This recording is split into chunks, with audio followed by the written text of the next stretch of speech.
na área e essa semana iremos falar aqui sobre exames por imagem. O que as orientações práticas de ventilação mecânica nos trazem sobre os principais exames por imagens utilizados dentro do ambiente da terapia intensiva. Então, se você se interessa por esse conteúdo, você está na videoaula certa.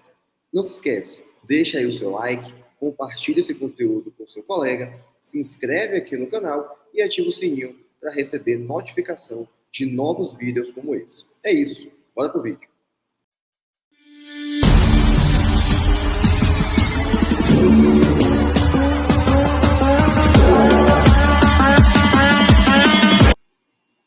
Então vamos lá, gente. Vamos falar aqui sobre os principais exames por imagem utilizados dentro da terapia intensiva.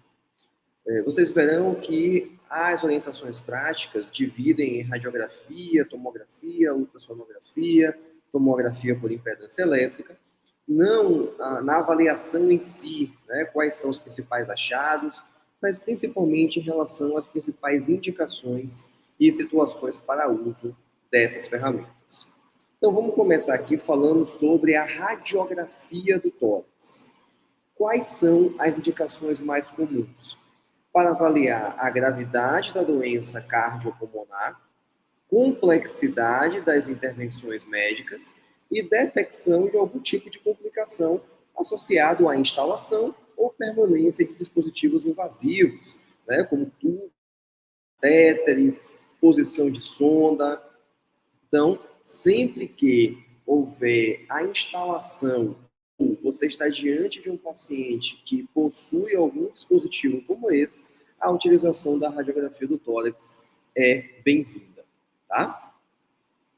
Existe aqui uma discussão em relação a essa radiografia, ela deve ser feita de forma diária ou sob demanda? Ou seja, todos os dias o paciente deve realizar a radiografia, independente da sua mudança de estado clínico, ou só realizar a radiografia em situações, por exemplo, quando esse paciente apresenta algum sinal de piora da função pulmonar, se existe algum tipo de, como vimos, instalação de dispositivo invasivo. Então, existe essa discussão, existem trabalhos falando sobre isso, comparando as duas formas, e percebe-se que não existe um claro benefício na realização de radiografia de forma diária.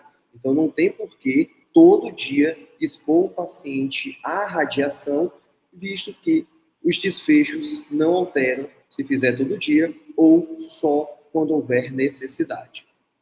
De todo modo, o que é que a orientação prática nos diz sobre em relação a quando solicitar?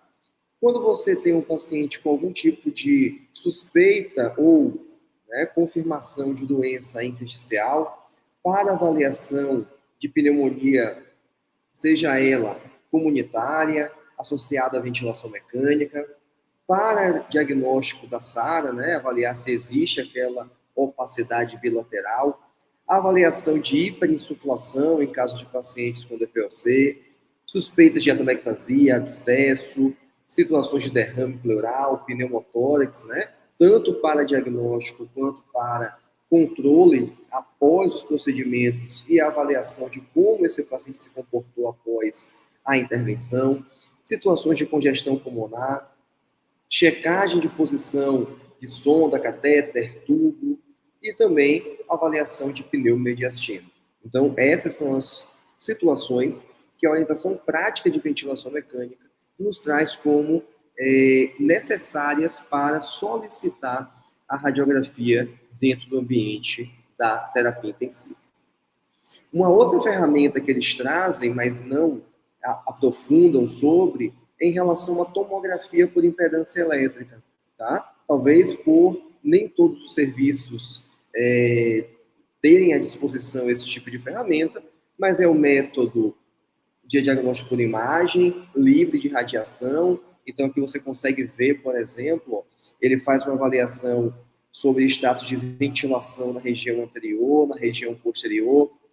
Então, vejam que nesse exemplo aqui, tá, 64% da ventilação está sendo na região anterior, 36% na região posterior, Também ele separa aqui em direito e esquerdo, então observe que 57% da ventilação está do lado esquerdo, então isso te apresenta uma diferença de ventilação entre os dois lados, né, entre os dois pulmões. Então é uma ferramenta que também pode ser utilizada, você precisa, logicamente, apenas dispor disso no seu serviço.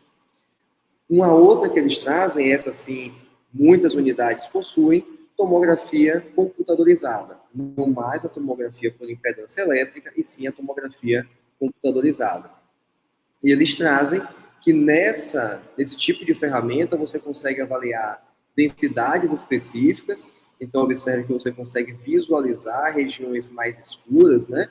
Eu vou chamar de uma região radiotransparente, uma região hipertransparente, regiões mais claras, que aí é uma região radioopaca, né? Apresenta opacidade, isso estando associado com presença de material ósseo, né? Pleura, órgãos mediastinais, então onde tem ar tende a ficar mais escura a imagem, onde tem pouco ar, essa imagem vai ficando cada vez mais clara, então a densidade ela muda de acordo com a região que você está avaliando. Quando usar? Em caso de pacientes com insuficiência respiratória de origem não clara, suspeita e diagnóstico de embolia pulmonar, vejam que algumas condições vão se repetir quando comparado à radiografia. Outras condições são novas. Por quê? Porque aqui, através da tomografia, você consegue ter uma análise muito mais precisa da função pulmonar, né, e da estrutura pulmonar desse paciente.